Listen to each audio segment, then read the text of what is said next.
Je vous propose la chose suivante, c'est on va essayer de balayer un peu les cursus, et on va essayer de les balayer, non pas, comme l'a dit Benoît, en termes de programme, mais plutôt en termes de témoignages.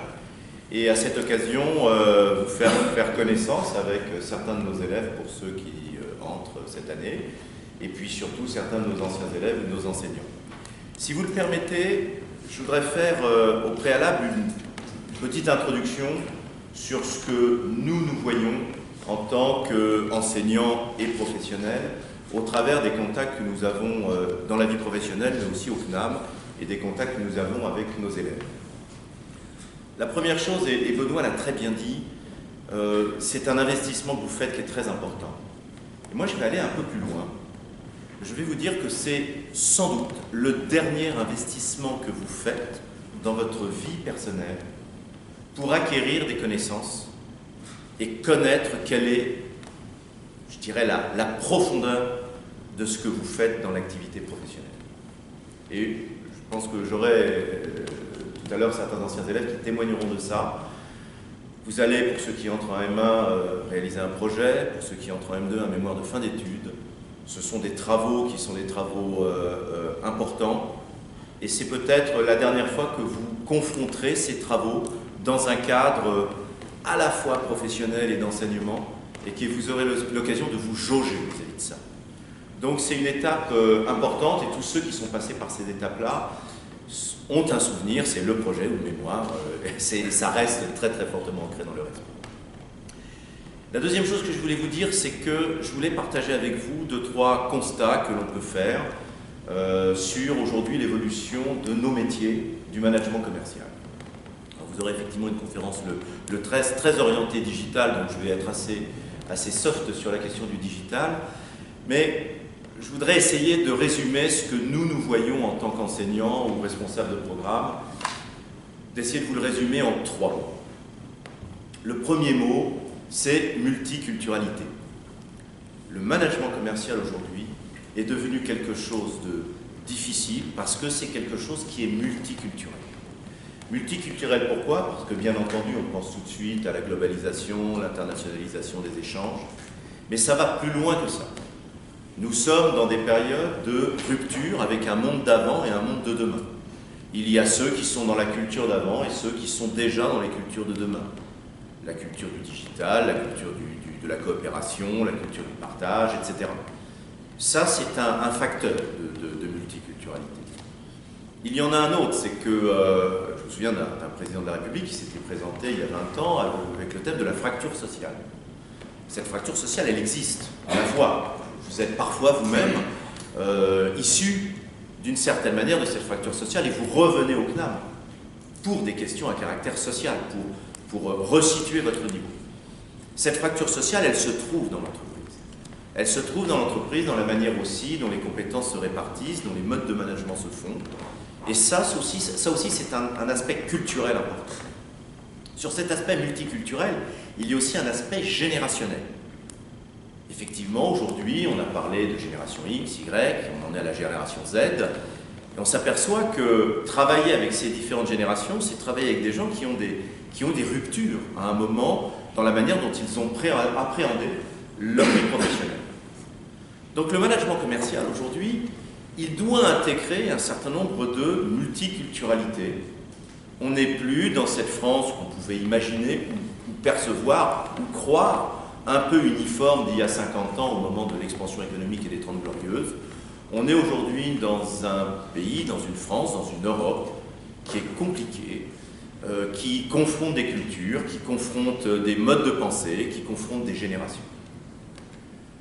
Le deuxième mot que je voudrais avoir pour décrire les problématiques de management commercial telles que nous les voyons, c'est la question de la complexité.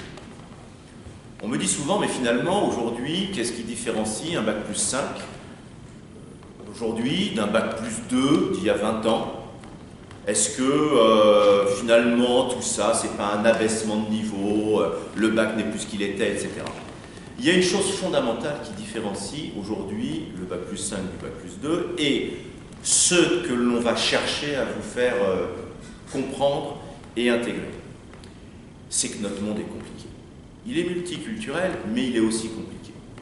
Avant, négocier, c'était rencontrer son acheteur, et puis aller le voir, et puis faire un peu de bargain avec lui. Aujourd'hui, l'acheteur, il est environné de plein de gens. Et puis soi-même, on a des gens qui sont là pour rendre un certain nombre de services. Ça devient compliqué. Une affaire, aujourd'hui, ça impacte, allez, on va dire, une dizaine d'acteurs.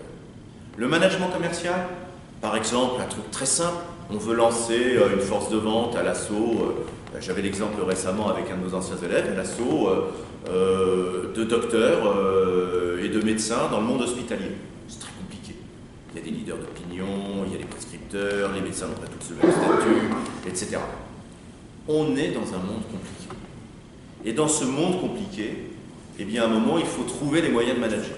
Et comme le disait Pierre tout à l'heure, manager, ça demande aussi des changements de mode de fonctionnement par rapport à des outils. On a eu la grande époque du management Excel, le directeur commercial s'asseyait à sa table, il faisait son tableur Excel, il faisait ses statistiques. Maintenant, on est en mode déporté avec le CRM qui est dans le cloud, on ne sait plus très bien comment ça fonctionne. On est dans un monde compliqué. C'est ça qui fait la différence et il faut réussir à appréhender cette complexité. La troisième dimension, qui est une dimension importante aujourd'hui dans le monde du commerce, c'est qu'on a souvent vu le commerce comme un échange entre quelqu'un qui mentait un peu, un manager qui poussait, etc. Une dimension importante aujourd'hui du commerce, c'est la dimension éthique, la dimension responsable. Elle est présente partout dans l'entreprise. On parle de qualité, sécurité, environnement, responsabilité sociétale de l'entreprise. Cette dimension responsable, elle est très présente. Elle n'est pas présente parce que tout d'un coup, tous les grands patrons du monde des affaires ont décidé de faire un pèlerinage à Lourdes pour se mettre en accord avec la pensée morale judéo-chrétienne, pour prendre des termes récemment discutés dans la presse. Non, pas du tout. C'est bien parce qu'à un moment, il y a une très profonde aspiration éthique. On le voit aujourd'hui dans les fonctionnements d'abord de la justice, qui poursuit un certain nombre de personnes, et pas des moindres. Un ancien président de la République, dont l'un a été condamné, un ancien ministre, etc. C'est un fonctionnement très bizarre par rapport à ce qu'on voyait il y a 30 ans. C'est éthique aussi parce qu'aujourd'hui, on a des systèmes de croyances qui sont bouleversés. Volkswagen, par exemple. Ah, Deutsche Qualität. Ouais, mais avec une petite limite, on va un peu tricher. C'est moteur-monteur. Moteur-monteur, voilà.